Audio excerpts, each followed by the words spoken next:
Hello mga ka-besties! Welcome to my mini vlog!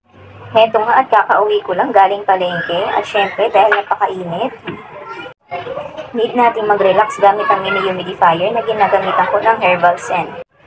Pero dahil naubusan nga ako mga mare, nanghihingi muna ako sa kapitbahay ko para may magamit ako dyan. At bakit nga ba ako gumagamit nito? Gumagamit po ako nito dahil para magkaroon ng relaxation and masanitize yung paligid. Sa pamamagitan kasi ng mist ng mini humidifier at aroma ng scent na ginagamit ko, nawawala yung amoy kulob sa bahay natin. Ang kagandahan pa dito, safe po siya sa mga pets natin, sa senior, sa mga babies natin. Tunay nga napakaganda magkaroon ng sariling bahay dahil malilinis natin yung bahay natin ang naaayon sa gusto natin. Pero sa ngayon, kami ay nakikitira pa lang pero kahit gano'n, nagpapasalamat pa rin ako dahil hindi kami nangungupahan. Sa hirap kasi ng buhay ngayon, malaking bagay na meron tayong matitirhan kahit hindi sariling atin.